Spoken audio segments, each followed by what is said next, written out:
I don't think there's any kind of betrayal more personal than what my parents did to me. It's not the kind of thing you just brush off either. You don't forget being cut out of the biggest decision of your life, especially when it's about something that's meant to be your future. It all started when my parents decided to give my childhood home to my sister. They didn't even bother telling me. They just did it, like it was a simple formality. I'm not sure why I wasn't told. I'm the oldest. I've always been the responsible one. And don't get me wrong, I love my sister. But she's always been the golden child, the one who could do no wrong in my parents' eyes. And suddenly, this huge decision about our family home, the one place that had held so many memories, was handed over to her without a word to me. At first, I thought it was some kind of misunderstanding. Maybe they were just figuring things out. But as days passed, I realized I had been completely left out of the conversation. No one even asked me if I wanted the house. No one even brought it up as an option for me. It felt like my parents had made up their minds long before I even knew what was going on. What really stung was that they didn't even give me the courtesy of a heads up. No, hey, we're planning to give the house to your sister, or we've been talking about it and we want to make sure you're okay with the decision. No, nothing like that. Just a silent, unspoken decision that left me feeling completely blindsided. I'll admit, at first I thought maybe I was overreacting. I mean, maybe they had their reasons, right? But as time went on, I started putting the pieces together. And that's when I realized just how deep the betrayal ran. Then came the day I found out just how much they'd kept from me. I was at my parents' house visiting, and I overheard a conversation between my mom and dad in the kitchen. It wasn't supposed to be anything important, I'm sure of it. But then I heard it. The words that shattered everything. They had signed the deed over to my sister, without telling me, without asking me, without even considering me in the slightest. And that's when it hit me. This wasn't just about a house. This was about my entire relationship with my parents, everything I thought we had. This was their way of saying, we've chosen her. And just like that, I was pushed aside. It wasn't the house that hurt.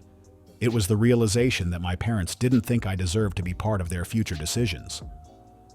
I stood there in shock for a long time, unsure of what to do with this new information. I didn't want to act impulsively, but I also knew that I couldn't let this slide. Not this time. So, I made a decision in that moment. A decision that would change everything. I wasn't going to just sit back and let them get away with this. If they thought they had me cornered, they were wrong. I was going to take back control, one way or another. Looking back, this wasn't the first time I felt overlooked. It wasn't the first time I felt like my parents had a way of showing favoritism toward my sister.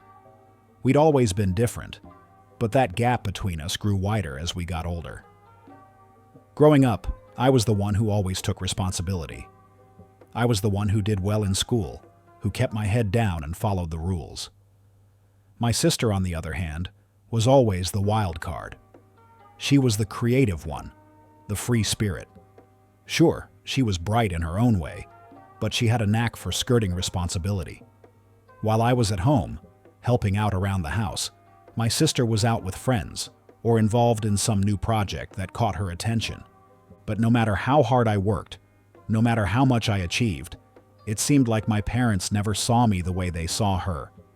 My achievements were often overlooked or taken for granted, while anything she did was celebrated like it was the greatest thing in the world. I never really understood it. Sure, she was charismatic and charming in her own way, but there was no way I could ever shake the feeling that I was the invisible one in the family. For years, I had accepted that. I told myself it didn't matter, that I didn't need constant praise to feel good about myself. But as I grew older and became more independent, the cracks started to show. Whenever my sister was in trouble, it was always me who was expected to help. I was the one who would drop everything to help with whatever she needed, be it a loan, emotional support, or just advice. And while I never asked for anything in return, I started to feel like my generosity was being taken for granted. My sister knew she could count on me, but my parents did too. I started to realize that they saw me as the dependable one, the one who wouldn't rock the boat. It wasn't just my parents. Friends, extended family, they all seemed to gravitate toward her. Her charm, her ability to talk herself out of anything, always worked in her favor. I, on the other hand, was quieter, more reserved. I didn't make a scene. And as much as I resented it, I tried to be the person everyone depended on. I tried to be the good daughter, the one who never made waves. But I couldn't ignore the feeling that everyone was taking me for granted. It wasn't fair. And yet I kept pushing those feelings aside, thinking maybe one day things would change. The house, though, that was the tipping point. I'd always assumed that when my parents passed on, the house would be passed to me. It made sense, right? I was the one who had helped with upkeep. I was the one who had stayed home over the holidays and spent time with them when they were sick or needed help with something. But in the back of my mind, there was always that little voice that wondered, what if they don't give me the house? I should have trusted my instincts. I should have seen the signs. But I ignored it, telling myself that they wouldn't do that they wouldn't play favorites with something as important as the family home. But when the truth came out, it all made sense. They didn't give me the house because they didn't think I needed it. They didn't trust me to handle it. And worst of all, they thought I'd be fine with it. After all, they were giving the house to my sister, the one they believed had more spirit, the one they believed would carry on the family legacy. I was furious, but I wasn't going to show it. Not yet. I couldn't let them see how much they had hurt me. No, I was going to handle this my way. I wasn't about to let them get away with making this decision behind my back. But I needed time. I needed to gather my thoughts and figure out how to approach this.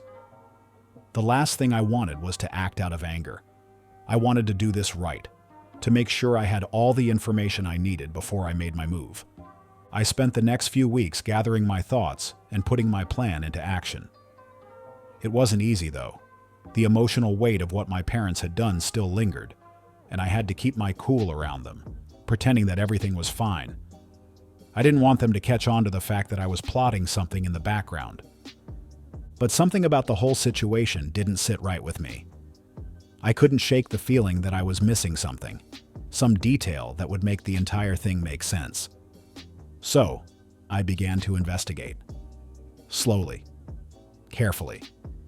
The first thing I did was start looking into the legal side of things. I knew that once my parents passed, they had planned to divide up their estate. I didn't want to rely solely on what my sister had told me. I needed the cold, hard truth. So I contacted a lawyer. I didn't explain why I needed the information, just asked a few general questions about property transfers, and if it was possible for one sibling to be excluded from a family inheritance without their knowledge. The lawyer didn't seem to think it was anything out of the ordinary, but it wasn't the answer I was looking for. I needed more. Then, one evening, I overheard a conversation between my sister and my mom when I was at their house. I'd come over for dinner, and they didn't know I was listening in. It was supposed to be casual, a regular conversation, but they were talking about the house, again. Only this time, it wasn't just about my sister getting the house, it was about the plans for selling it. You know, after the paperwork is finalized, my sister said, I'll need to get it listed quickly. We've got to move on this. Of course, my mom responded. But don't forget what we agreed on, okay? You take care of everything, and I'll help you with whatever you need. We've got to make sure the house is sold for a good price. That was the moment it all clicked. They weren't just giving her the house, they were expecting her to sell it. There was no mention of me in any of this. No, let's talk to your brother, or we'll let you know what we plan to do with your share. Nothing. Just a deal between the two of them to sell it off and move on with their lives. I stood frozen for a moment, the realization hitting me like a ton of bricks. My sister wasn't just inheriting the house. She was going to profit off of it. And the worst part? I had been completely excluded from the entire plan. I didn't confront them that night. I wasn't ready yet. But I went home and I started to dig deeper. I began looking through old documents, things my parents had kept from their younger days. It wasn't hard to find the deed to the house, hidden in a drawer in their office of all places. I was careful not to leave any trace of what I was doing, but as I looked at the deed, I realized something. The paperwork had already been signed. My sister was now the sole owner.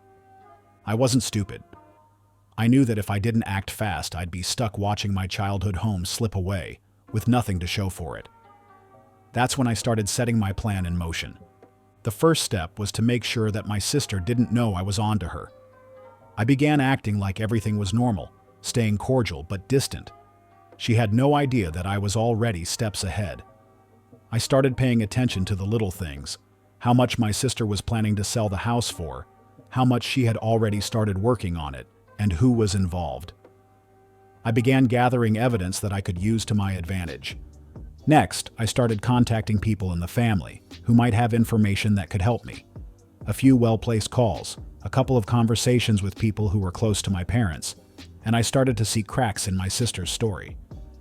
There were whispers about her being less than transparent with my parents, about how she might have manipulated them into thinking that she was the better choice.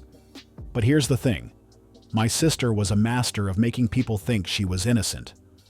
She could charm her way out of anything, and I knew she thought she had won this battle. She thought I'd just fade into the background and accept her getting the house. But she was wrong. I wasn't going to let her get away with this. I wasn't going to let her sell the house, walk away with a ton of money, and leave me with nothing. No, I was going to make sure that she understood the consequences of betraying me like this. And I had a plan that was going to hit her hard, emotionally and financially. She had no idea what was coming. The day I decided to execute my plan, everything had to go perfectly. There could be no mistakes, no room for error. My sister still had no idea that I knew everything. She was too caught up in her idea of control, in the sense that she had everything lined up the way she wanted it. She thought she had me beat, that I would just stand by while she made all the decisions about the house. But what she didn't know was that I had already taken steps to ensure that her victory would be short-lived. I had spent the last few weeks quietly gathering everything I needed: evidence, documentation, and a detailed timeline of how everything had gone down. I had spoken to a lawyer, someone I trusted, and made sure that I knew exactly how to legally contest the decision about the house. And then I gathered up all the proof that my sister had been manipulating the situation, intentionally keeping me in the dark, lying to my parents to make them believe I wouldn't care about the house. The first step in my plan was to ensure that my sister couldn't sell the house without serious consequences. I had my lawyer send a formal letter to her. Nothing too aggressive, just a letter saying that there were some irregularities in the ownership of the property that would require further investigation. It was a simple tactic, but it was enough to make her sweat. If she tried to sell the house too quickly, this would delay everything and complicate the process. I knew it would rattle her. The whole point was to make her second-guess her entire plan. The longer she had to wait, the more pressure she'd be under, and that was when I'd strike. I didn't have to wait long. The next day, she called me, furious.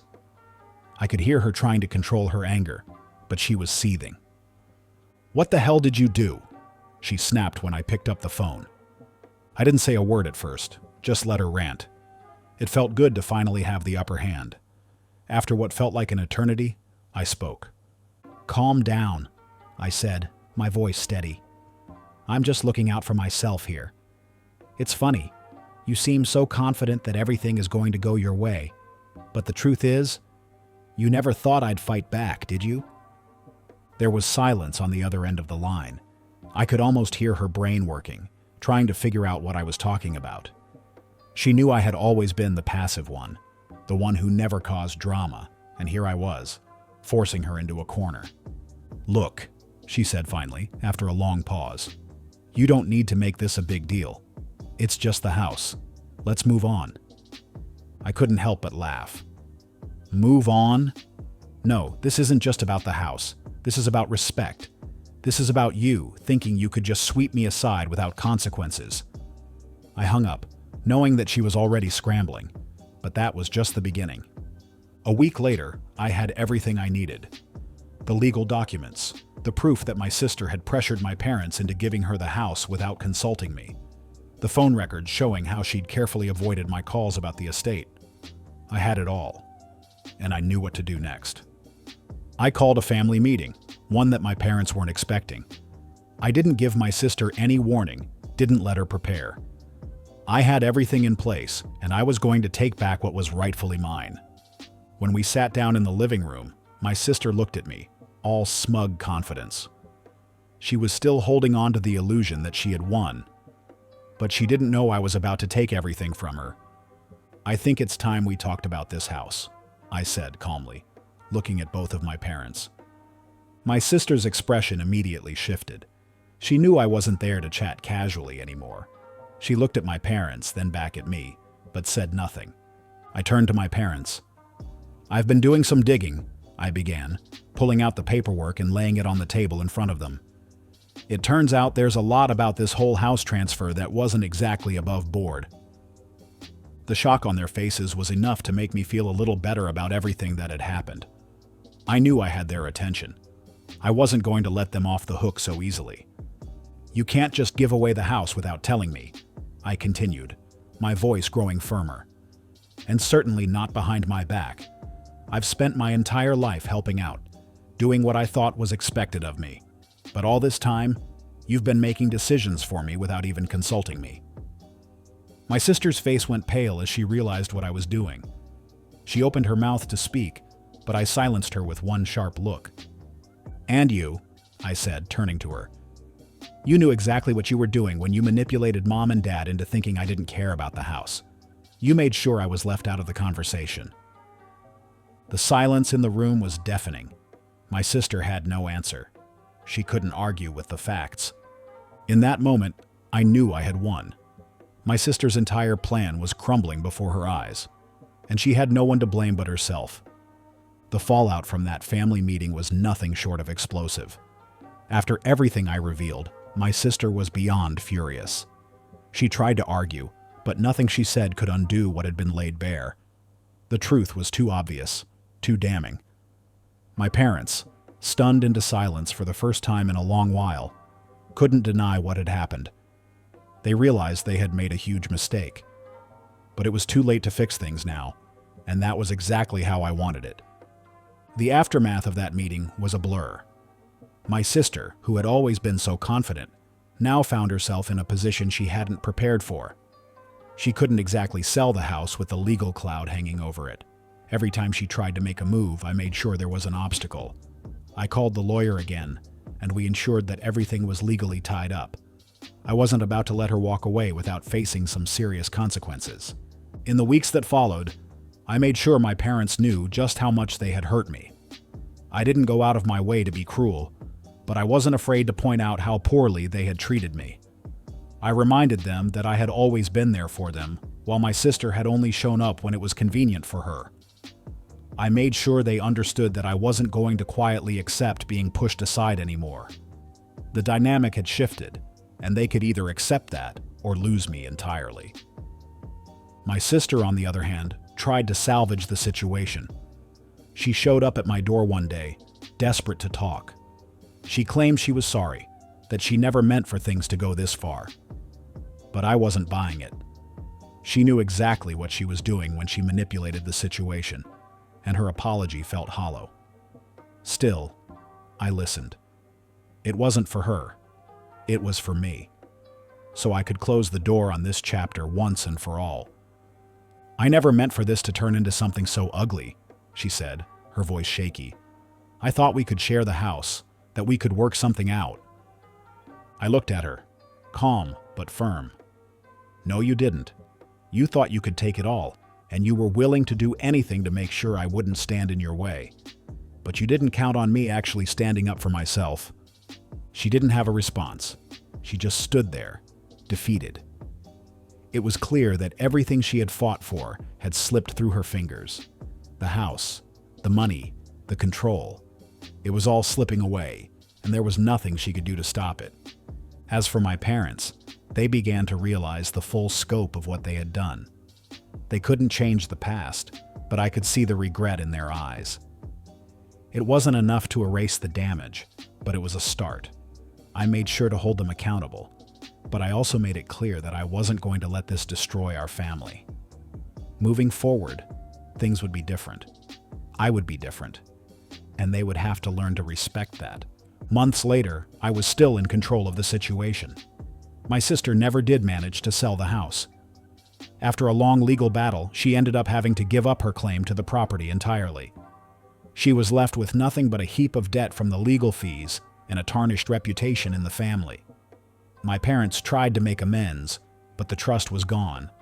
I wasn't willing to forgive them easily, and honestly, I didn't need their approval anymore.